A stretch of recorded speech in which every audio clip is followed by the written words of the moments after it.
In today's modern threat landscape, identity and privilege are at the forefront of cyber attacks. Organizations recognize they need more robust security measures, including identity-based security practices, to mitigate threats and safeguard their data and operations in today's digital age. I'm Wyatt Cash with Scoop News Group, and here to talk more about that is BeyondTrust Chief Security Officer Morey Haber. Morey, thank you so much for joining us. And let me start by asking, what are the prevalent challenges that organizations face in today's threat landscape, and how have modern attack vectors evolved over the past year that the security officers really need to keep in mind? Thank you so much for having me. The modern attack vectors have really evolved over the last 5 to 10 years. Previously, we were worried about vulnerability management, patch management, configuration management. But as we've shifted to the cloud, those things are still important, but we're seeing threat actors go after identities, MFA fatigued, credential compromise, compromise of identities within the cloud. And this has really changed the landscape to make identities the first attack vector many organizations are seeing today, and what we should be basically caring for the most. So can you elaborate more on the role that identity and privilege play specifically in defending against these modern attacks? We have to first start with the concept of an identity.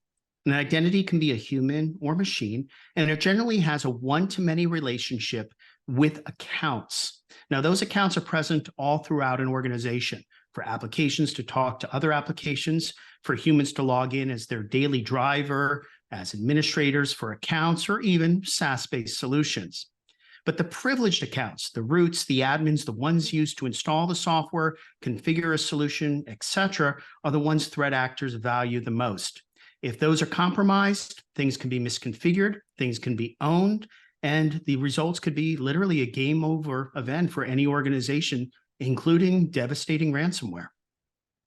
So what specific identity-based security practices and technologies do you believe and recommend are essential for organizations to implement in today's digital age? I think organizations have to look at the entire identity and access management ecosystem. This includes everything from identity governance to privileged access management, single sign-on, and multi-factor authentication. Organizations have to prioritize their identity strategy to first understand where all of their identity and account relationships exist, make sure they're under proper governance for joiner, mover, leaver processes, and then focus on those privileged accounts, the most sensitive ones within the organization, to ensure that they are not leveraged inappropriately and can't be used to compromise a business. So I think you made a really interesting point earlier on about the increasing impact of cloud. And so as organizations continue to embrace cloud technologies and maintain more of their data in these environments, what should leaders keep in mind when it comes to implementing modern identity management strategies in that environment? Organizations should really consider identity and access management solutions that are holistic throughout the environment. Many times, initiatives to the cloud dictate that you stand up another IGA tool or another PAM tool, or even another vulnerability assessment tool, which is outside of the scope of this discussion.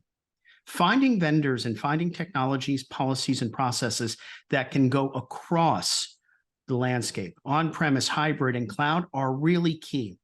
And the primary reason is for indicators of compromise. When you have separate systems, correlating the events from something that occurs on-premise to the cloud or hybrid is then left up to the SIM only, versus having that account be replicated, shared, coordinated, and all the other functions that identity and access management can provide, so that you have a complete understanding of the scope of your assets versus just something that's loosely interconnected with multiple tools. So can you share some examples of successful real-world implementations of identity-based security practices in organizations? And what were some of the outcomes and lessons learned from those? I certainly can. As the Chief Security Officer here at BeyondTrust, I can share with you a real-world example that just recently happened to us. If you follow the news, you're aware of an identity provider that recently had a security breach in their third-party support system. Having a good identity security best practice in play to monitor identities, their usage, their inclusion in privileged groups, and the potential loss of sensitive information in a third-party system is key. You have to understand where the user goes, what they do, what they transmit, and then if something tries to leverage that against the organization, be able to react. So good identity security really follows a behavioral monitoring approach, and in essence, many of the characteristics of zero trust. As a real-world identity security challenge may occur to you or to anybody, you can't consider that it's just your organization. It could be third parties as well. And you have to be able to monitor the entire landscape. That's a great point. Well, Morey Haber, thank you so much for taking a few minutes to share your insights on ways to use identity-based security practices more effectively in today's modern digital age. Thank you so much for having me. Take care.